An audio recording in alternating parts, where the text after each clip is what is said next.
that a lot of things that we want to do, a lot of places we would like to go, a lot of things we would like to experience, and we just stop at but, and we build a case. In fact, I was reading something the other day that talked about but. It says, but is an argument for our limitations. And when we argue for our limitations, we get to keep them. See, but will cause you to procrastinate. But will cause you to hide out behind fear. But will cause you to come up with all type of excuses that you can validate your inaction and not acting on your dream. And right now, more than ever, people need to look for ways to live their dream. People need to look for ways to make it on their own. There is no such thing as job security. There's no such thing as a storm-proof or tragic-proof life. There are no guarantees today, ladies and gentlemen. The illusion is gone. There was a time when we graduated from high school, you were told, go to college and get out, and you go and work for a corporation for 30 or 40 years. They'll give you a gold watch and you'll retire. Special announcement, that day is gone. That day is gone, never to return again.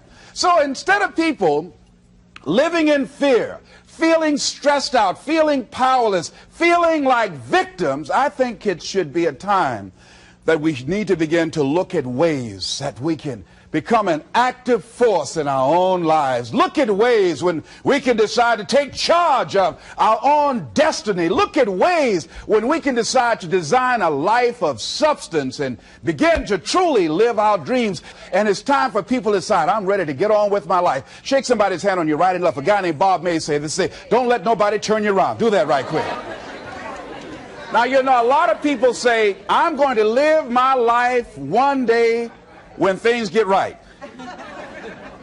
When I get all my bills paid. When I get my feet on the ground. I say, what have you been walking on? See, there are no problem-free moments. A guy named Dimples had a record one time called, If It Ain't One Thing, It's Another. And I say, if it ain't one thing, it's 12 others. Always something there to build a case on why you can't move on, why you can't grow to the next level, why you can't begin to manifest your greatness, why you can't begin to live life on your terms. Always something there to block you, to keep you where you are, and keep you from beginning to develop your true greatness. Always some fear. How do we handle it?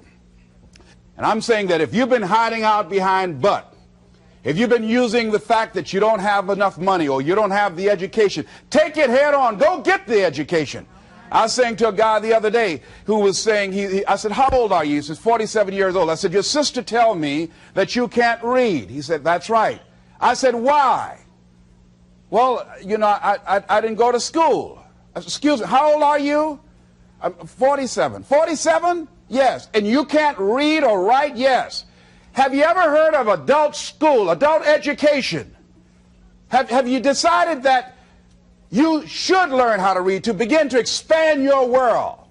Why are you using that as a racket? Why don't you decide now that you're going to expand your world, that if other people can learn, you could learn too? Well, it's hard for me. Have you been and sat in a class yet? Have you signed up yet? No, I haven't. See, a lot of people say no, ladies and gentlemen, to things, and they don't even know what they're saying no to. They haven't even challenged themselves. He hasn't even gone to sit into a class and say, teach me how to read. Instead, it's been easier for him to go through life, he thinks, trying to play a whole con game, pretending he knows how to do something that he doesn't know how to do. And you know what? Most of us go through life like that. Most of us go through life pretending that we're satisfied where we are, pretending that everything is okay, pretending that we don't have any special goals or ambitions or desires, when really deep down inside we do really want more. But if you look at our behavior, if you judge based upon what we do, that really will tell you some true stories about people, because you have to judge a tree by the fruit it bears, not the fruit that it talks about. See, a lot of people pretend that they want more out of life, but all you have to do is watch their actions. That will tell you something. So I used to pretend that I wanted to lose weight, but how could you tell I was pretending? Watch me when I have a piece of sweet potato pie. Let me get within walking distance of some peanuts, some potato chips.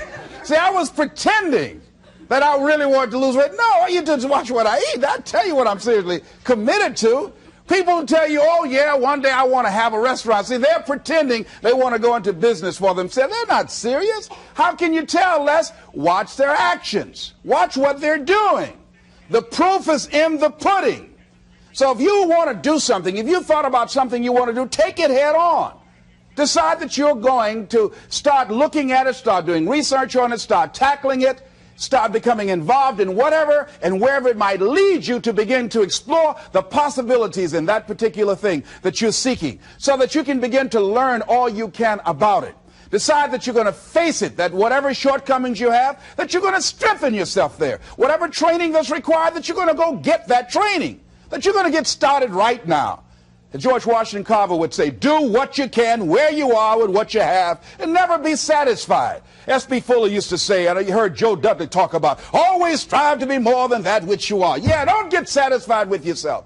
Always know that wherever you are, you can enjoy more, that you deserve more. But most people, you know what they do? Most people go through life quietly and safely tiptoeing to an early grave.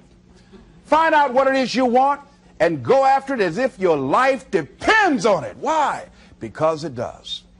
People that have found their passion, people that found the things that they love, people that have found the things that they can pour their lives into, those people live longer. I was in New York and I had to do a seminar at a special church, and a guy by the name of Reverend Johnny Youngblood. And I said, how is it that you were able to build this big housing facility and got all of the various community and religious groups together to have this dwelling for 2,000 residents that were once homeless? How were you able to take on this responsibility? Wasn't it overwhelming? He said, the kind of work I do, he said, it's in me. I've got to live what's in me.